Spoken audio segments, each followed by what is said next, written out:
In a relatively small span of 20 years, from 1983 to 2003, Louise Rae Williams produced an extraordinary volume of work.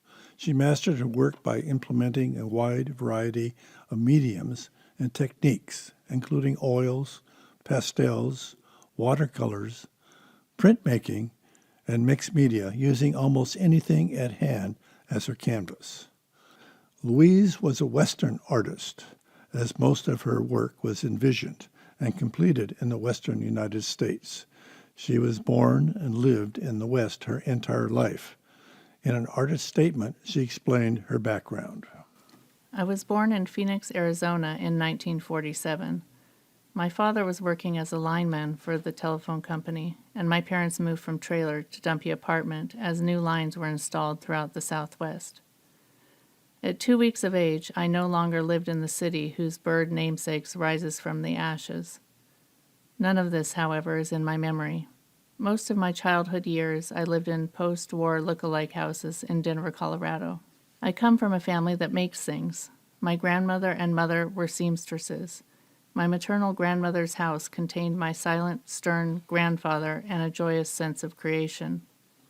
I made doll clothes, played dress-up, and chased my brothers, while Grandma and Mom sewed, talked, and played canasta.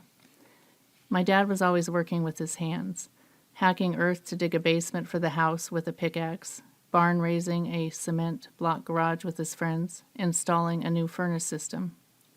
My parents valued craftsmanship and handiwork. Both occasionally drew. Dad's were schematic working drawings. Mom drew some portraits. I was a shy child who liked to draw, paint, make pretend witch's brew with my cousin, but also argued with my brother.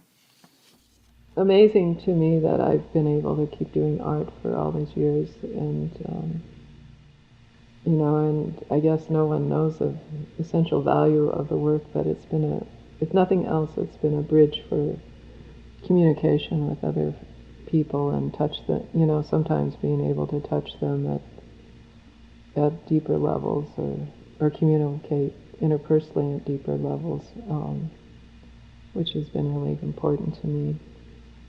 I have tried to do different things in my art, and one was, to change society. Louise produced much of her early work as a single parent of 2 children. While at graduate school in the early 1980s, I began to explore images of night, such as dreams, romantic, and parental love. These night dramas were 2 distinct bodies of work. The largest were expressionistic images of figures in beds on 5 by 9 foot paper, executed in charcoal with pastel.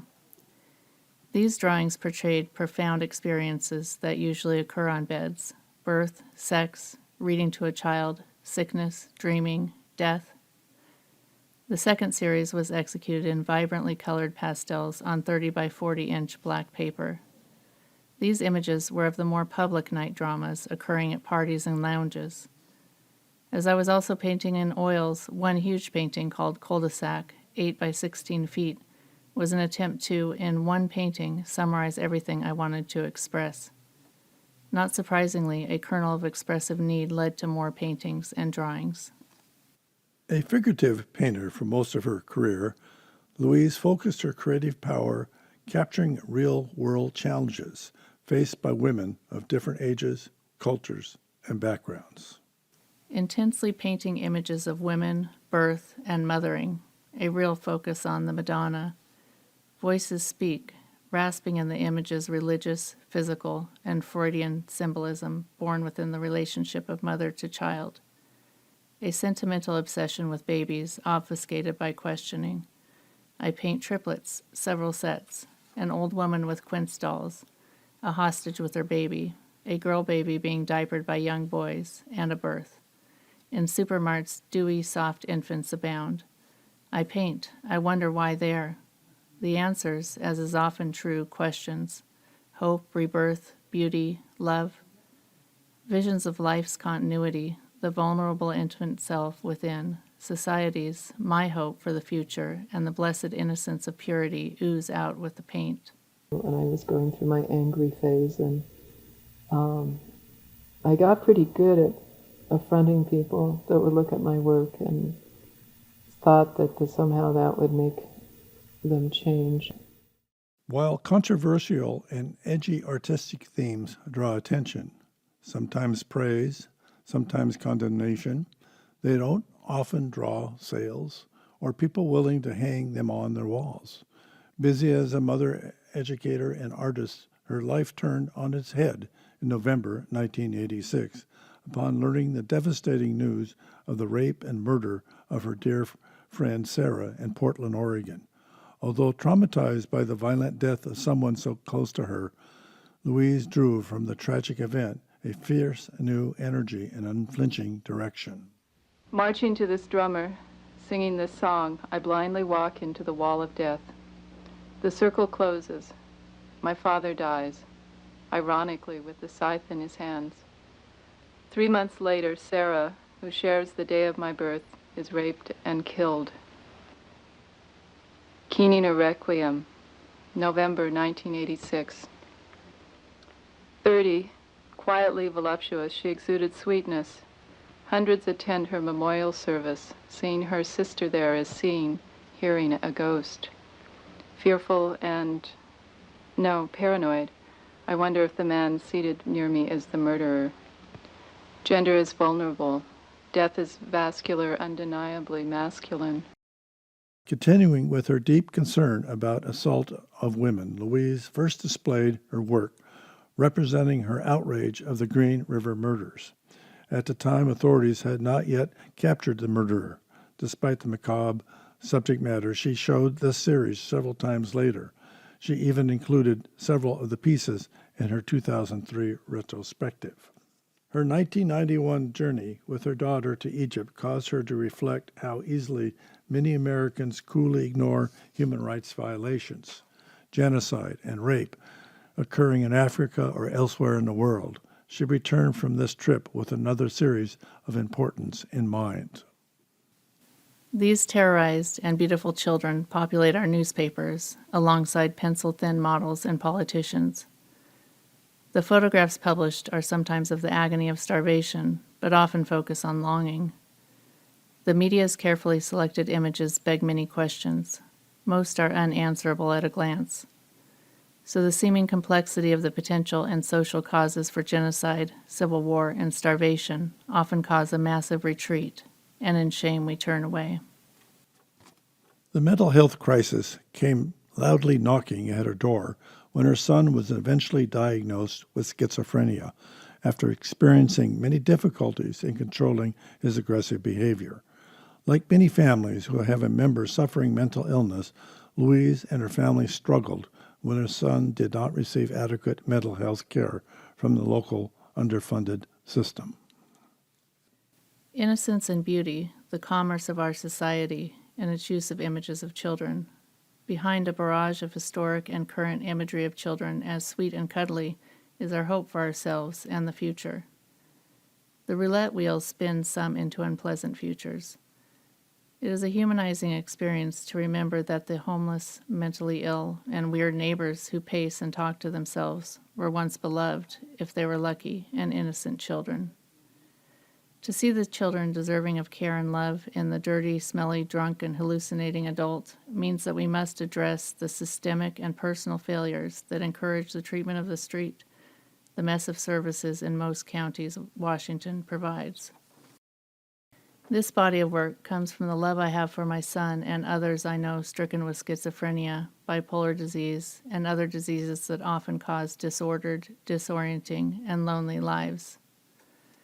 The mixed media work visually represents children's faces and is layered with text that speaks of the adults they became, challenged by social, psychological, physical forces of mental illness. Sometimes this text is layered and readable, other times more obscure in legibility and symbolism. Just as we all hear voices in our own heads that we can sometimes be pushed back or not depending on the biochemical state of the brain, the underlayer of the image sometimes obscures the face of the image. Not shocking images, just a reminder to do better by the ill that are isolated, homeless, and untreated. One constant source of imagery throughout my career has been on the mother-child relationship. At times, most of my work has drawn on this imagery. Years ago, after viewing my slides, an interviewer asked, "How many children do you have?" My paintings and drawings of family relationships, particularly the mother-child relationship, were informed by historical Christian images of the Holy Family. In a more modern interpretation, I sought the spiritual and divergent family forms. Thus, the iconography was of airplanes, not angels, although angels in retribution continued to fly into my imagery, electric current instead of halo, TV stuffed toys, pajamas with feet, blue herons in the background. Louise's work grew lighter in content and color in her later years as she faced ovarian cancer and became a grandmother. Possibly the best summary of Louise's life work appeared in her artist statement for her retrospective at the Washington Center for the Performing Arts Olympia in 2003. Beauty's many faces have fascinated me, but the fragile truth I found in representing the human form and numinous spirit within have been the centerpiece of my work as an artist. There I found a gentle hope and connection to the sacred. The making of images is an act of love and protection. If there is magic in creation, it is in the details, in the slow work of seeing and thinking, making mark after mark, and yet even in erasing as a process that composes and allows perception of a bigger picture. Evolution is like an extremely slow artist with huge pieces of paper who tries new shapes and colors, then builds on the ones that no longer work compositionally.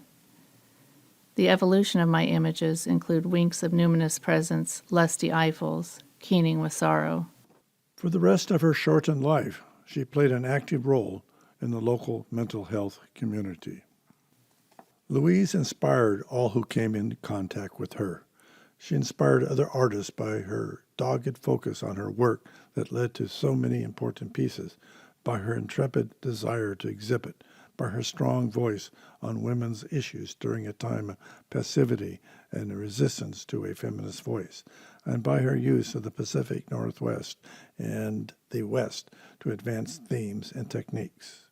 Louise's passing in 2004 left a large hole in the region's art world, but partially through her inspiration, other remarkable women artists have emerged that carry on the tradition of asking deeper questions through their art.